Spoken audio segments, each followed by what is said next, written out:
Kath and I were 3 months into a year of travel when, within the space of a few days, we faced being stranded, were forced to make a narrow escape from lockdown, and desperately attempt to get home. Whilst we had been following the growing developments of coronavirus, it wasn't something we were really worried about for ourselves. We couldn't move anywhere without passing health and temperature checkpoints. The number of confirmed cases were low in Southeast Asia, and the epicentre of the outbreak had moved to Europe, so staying on the road was definitely the more attractive option. We were relaxing in El Nido, our last stop in the Philippines before moving on to Bali. Then, out of nowhere, everything suddenly started to change.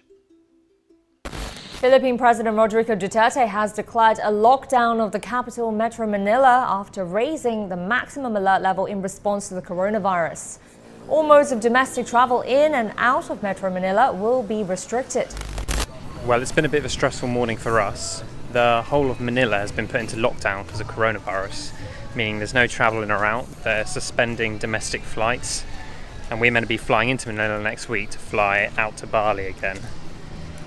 So we're currently trying to work out what the hell's going on and how we're going to get out of the country. At the end of the day, we're lucky to be healthy, we're not sick, and our livelihoods aren't threatened by the collapse of the tourism industry here, as we've seen throughout the Philippines over the past month. So there isn't much really we can complain about. With most tourists scrambling to rearrange their plans that morning, we hastily booked some new flights to an alternative international airport, Cebu, where we could fly to Bali via Kuala Lumpur. Less than 24 hours later, the situation worsened even more. Well, if we thought yesterday morning was stressful, today was on another level.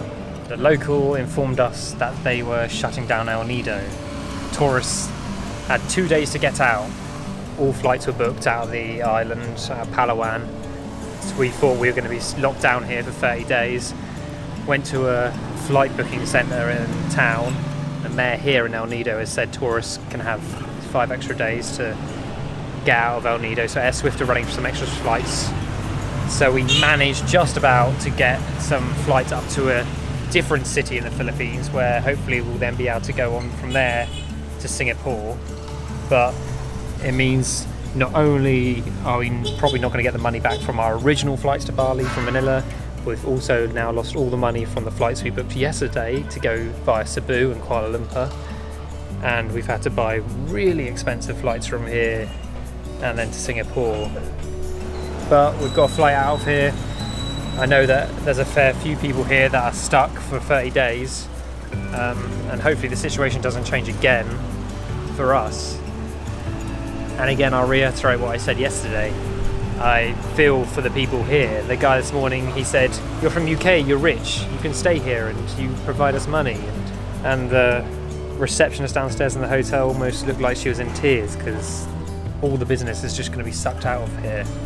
So it really does show the impact this virus is having on tourism, and I'm sure it's having that impact around the world.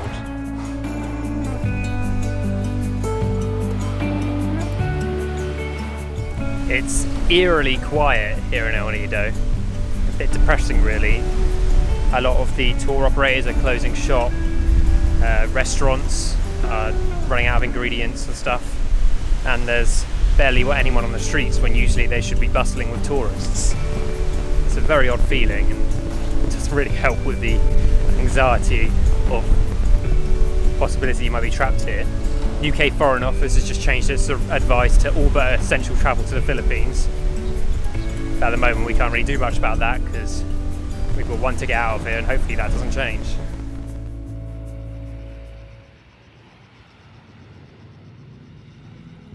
So it's the middle of the night. The power in El Nido keeps cutting out and coming back on. We've just learned that Singapore's changed its entry requirements, so people coming in from Southeast Asian countries are going to have to self-quarantine for 14 days. So now we're stuck in a situation where we don't want to go home. So we can't even fucking get home. We can't even get home. We don't fucking want to go home, but we have to, and we still can't get there. Yeah. And this is shit, and this is presuming that we don't get sick. We just want to get to somewhere safe. If we get sick on top of all of this, we're completely fucked.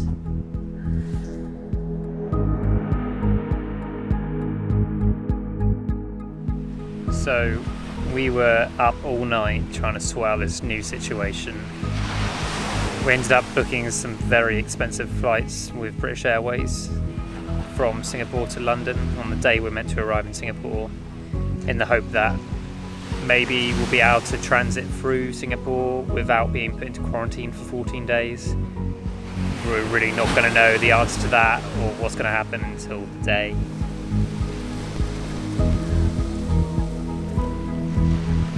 We feel utterly defeated.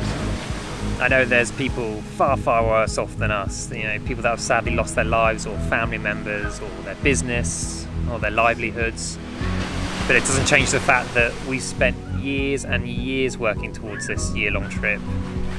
We've spent years saving up for it, and now 3 months in, we're spending all that money on trying to get home again, where we're not going to have jobs, and we're probably going to be stuck in quarantine dealing with all the outcome of this. I didn't sleep at all last night. I was having nightmares about getting locked down and being stuck places. My anxiety is just through the roof again. I've completely lost my appetite and feel sick. And I'm moaning a lot. So the worst thing about all this at the moment is just the waiting. You're waiting in this room for a couple of days for our rescue flight, not knowing if the situation's going to change again, if we're going to get through Singapore okay. Just so anxious, but we're just trying to keep our spirits up and pass the time, listen to music, get out, go to the beach and stuff, because it's certainly better than staying stuck in the room.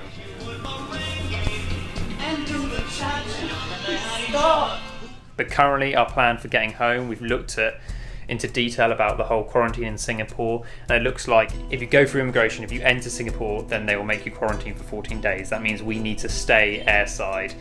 We need to not enter the country and stay in the airport.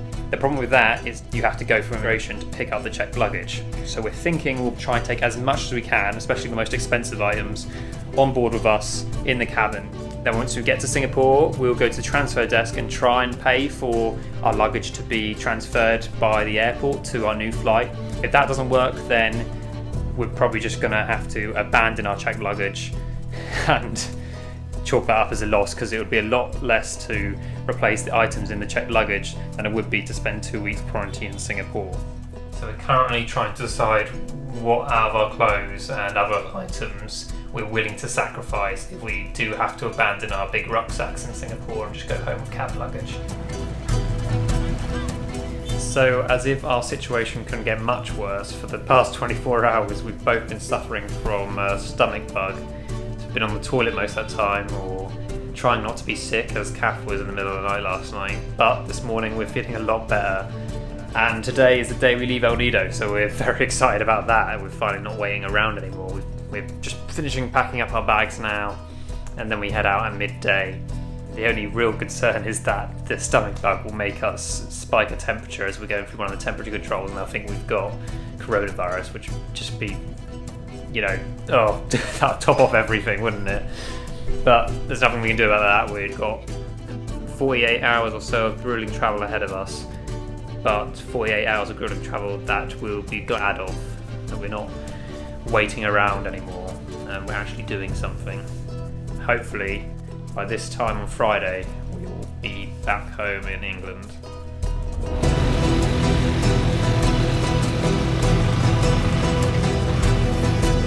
Well, we passed our temperature checks. We were both 36.6, so that's a good start, and we've got about 3 or so hours wait here at this tiny little airport for our rescue flight out to Clark this afternoon.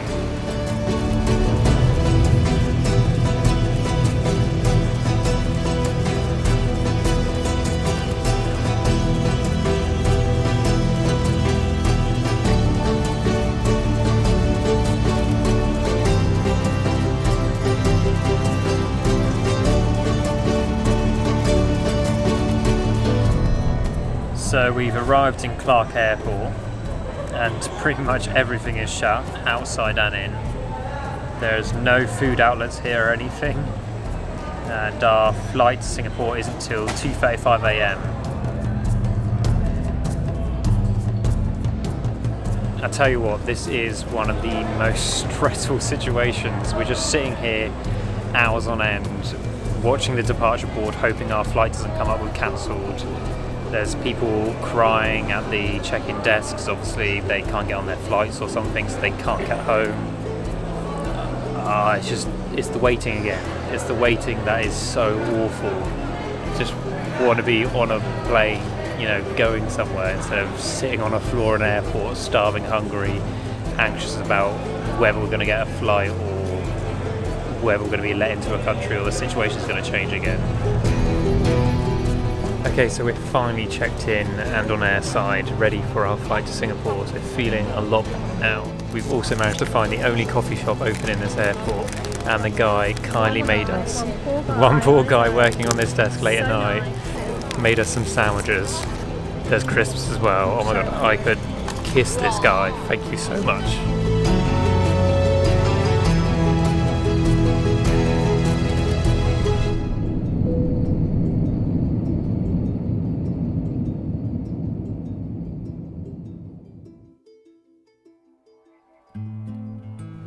So we've arrived at Singapore airport. It's 6 a.m. What a difference it is here to in Philippines. I think Singapore is frequently listed as the top airport in the world, and you can really tell why. We've got 17 hours here today. Our flight isn't until 11 p.m. so out of all the airports, it's probably the best place to have such a long wait. However, our main goals is transferring our luggage and finding somewhere to sleep and shower. Yes, so very relieved. The transfer desk was able to arrange for our baggage to be picked up from the carousel and checked into our flight to London. So hopefully by the time we get to Heathrow we'll have all our bags intact, haven't lost anything. We've got our boarding passes for tonight, so feeling a lot better. Feels like we're coming to a conclusion of this whole fiasco. It comes for my eyes.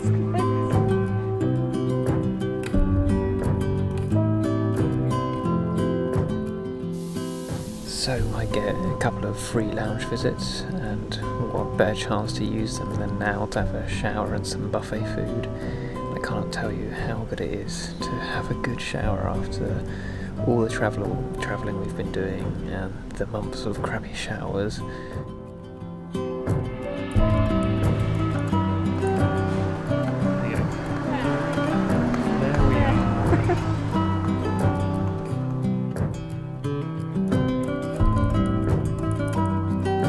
Go, our final flight. We're finally going home.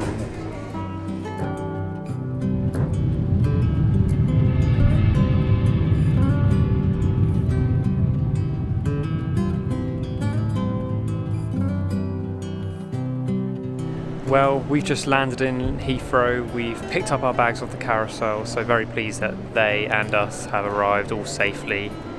It is very mixed feelings. Obviously we're really relieved to be home, but equally very sad. Just a week ago we were on a beach in 30 plus heat, living out our dream that we'd planned for years, and now we're in a very cold London in the early hours of the morning, facing months of uncertainty and lockdown.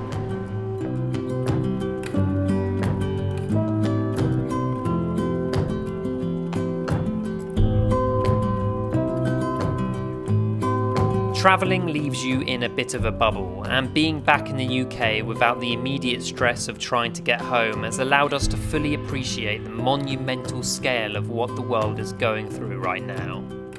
This was just one story, and we were lucky.